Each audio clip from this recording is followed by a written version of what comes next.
Dana White just went live. Our questions have been answered. International Fight Week has a headliner. And it's Ilia Topuria versus Charles Olivera for the vacant lightweight belt, which means Islam Makhachev is officially moving up to 170 pounds. He will be taking on Della Maddalena, who just had a fantastic performance this past week against Belal Muhammad. Does it suck? Yeah, it sucks. It sucks because I really wanted that Islam versus Ilia fight. But am I shocked? No, we've been hearing this all week. All week, we knew that that was going to be the case. I thought there was a chance maybe the UFC would be able to keep this one together. Does not seem to be the case. I think the weight cuts for Islam are getting to be a little bit too much. He's a big boy. I can't blame him for wanting to move up to 170 pounds, taking on some new challengers and not having to deal with such a hard weight cut. There are some fun fights up there. Of course, we have Della Maddalena, who, should be a show after what we just saw, the performance he put on against Belal Muhammad. But then we got Shavkat Rakhmonov, Ian Gary, Sean Brady, Joaquin Buckley, killers coming up the line. A lot of fun fights for Islam Makhachev at 170. Only problem is we probably are never going to see that Ilia Topuria fight unless for some reason he loses against Della Maddalena and comes crawling back down, which I don't know if I see. Even if he loses, I think this may just be new life for Islam Makhachev at 170 pounds. We also got Khamzat, Chimiev, dricus, Plesises announced for 319. They're coming back to Chicago, Illinois on August 16th. My stomping grounds, my old stomping grounds, my hometown, not hometown, home state, Chicago, Illinois. Sounds like Dana White made a call up to Donnie T and said, hey man, I got this big fucking Russian. He's a crazy boy. I can't get him into the States. Can you help? And not a problem. Khamzat Chimiev, $5 million. We'll give him a Donald Trump gold card. Who's he taking on? Ooh, dricus Plesises.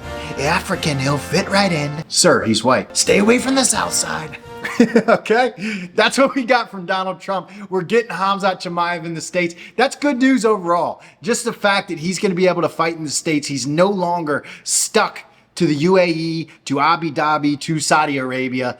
Khamzat can travel, which we needed. If he's going to be champion, you got to be able to go anywhere and everywhere. So that's good to find out. But let's just look at UFC 317 real quick, because there's actually some fun fights on this card. If we're losing the big one, you might as well stack up the rest. And I'm not going to say it's stacked, but there is some fun fights on this card. Alexander Pantoja taking on Kai Kara France. Alexander Pantoja looking for his fourth title defense, has looked fucking unstoppable. But KKF coming out of City Kickboxing is always a punch away. Probably the heaviest hands in the flyweight division.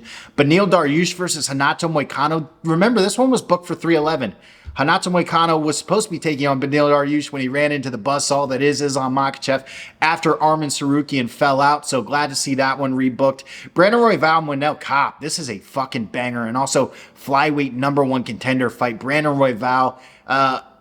In another fight that was supposed to happen, Brandon Royval suffered a concussion. Manel Kopp ended up taking on Amabayev in between. So this one's getting rebooked. We also have Paulo Costa, Roman Kopylov. That's a fucking banger. We haven't seen Paulo Costa in a hot minute. Last time was Sean Strickland back June 1st of 2024. So it's going to be a little over a year. But Roman Kopp, I love me some Roman Kopp. That's probably one of my favorite fighters, coming off of a literal last-second head kick against Chris Curtis's last time out. I mean, at the buzzer. Roman Kopylov coming up to take on Paulo Costa. Overall, do I wish we got the Islam Makhachev fight? 1,000%.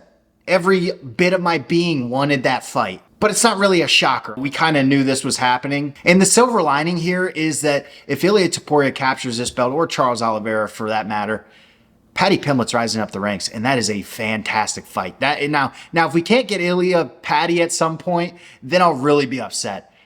Because then we're losing two fucking massive fights for Ilia Topuria. Not that Charles Olivera is not a massive fight, but you gotta admit the stakes feel like they've gone down just a touch. But that's pretty much all we got out of that live. Is what it is. New light for Islam Makhachev, Ilia Topuria going for that lightweight strap on a fucking knockout tear. Charles Olivera coming off of a win over Michael Chandler, and Khamzat Chimiev coming back to the States to take on dricus Plesises.